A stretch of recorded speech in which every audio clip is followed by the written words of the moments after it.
नमस्कार. स्वामी वस्त्रालय चॅनलमध्ये मी तनुजा तुमच्या सगळ्यांचं खूप खूप स्वागत करते. आज बघा मी 2 ब्लाऊज शिवले अस्तरचे, ते दिले आणि त्याच्यानंतर मी खाली गेलेले. आज मला एक ऑर्डर आली आहे वस्त्रांची, त्याचं सामान आणण्यासाठी. म्हणजे तो तुळजाभवानी मातेचा मुकुट असतो ना, तसा स्वामींसाठी बनवायचा आहे आणि एक फेटा बनवायचा आहे. बऱ्याचशा बायका विचारतात सामान कुठनं आणता, म्हणून सांगितलं मी की मला जसं लागेल तसं मी सामान घेऊन येते.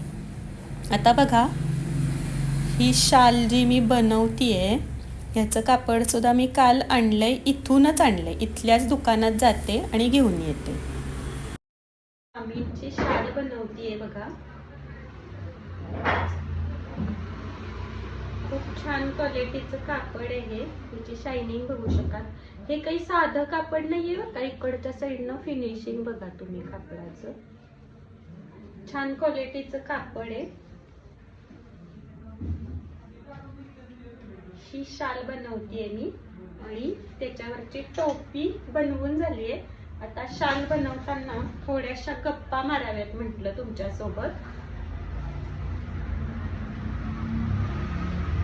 टोप बाहेर काढते. ही ऑर्डर आहे कर्नाटकातल्या एका मठातली.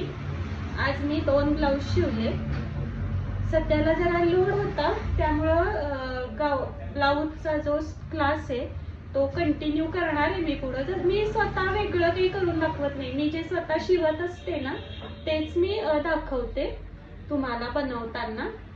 आता पुढं ब्लाऊजच्या सुद्धा येतील व्हिडिओ. कधीतरी मी जे काही बनवते ते दाखवणार आहे. दत्त जयंतीमुळं लोड आहे आता मला, त्याच्यामुळं मला जे मी शिवते ते मी तुमच्यासोबत शेअर करीन. तरी माझ्या व्हिडिओ बघा. आता ही शाल शिवतीये बघा. हे बोलता बोलता मी उलट केलं सगळं असं.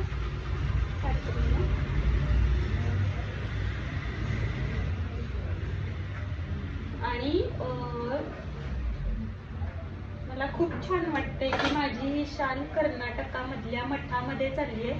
ही मला त्या ताईंनी दिलेली 5वी 6वी ऑर्डर आहे. म्हणजे जे काही महत्वाचं येतं ना, दत्त पौर्णिमा म्हणजे दत्त जयंती किंवा स्वामींची पुण्यतिथी, प्रकट दिन, अजून काय येतं गुरुपौर्णिमा, असे जे महत्वाचे दिवस येतात ना, तेव्हा ह्या मठातून मला कायम ऑर्डर असती.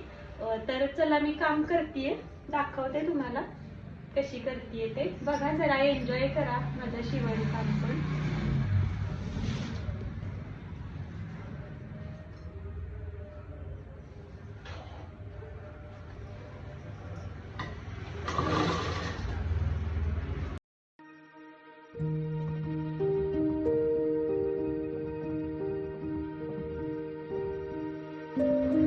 दोरा निघाला, दोरा होते.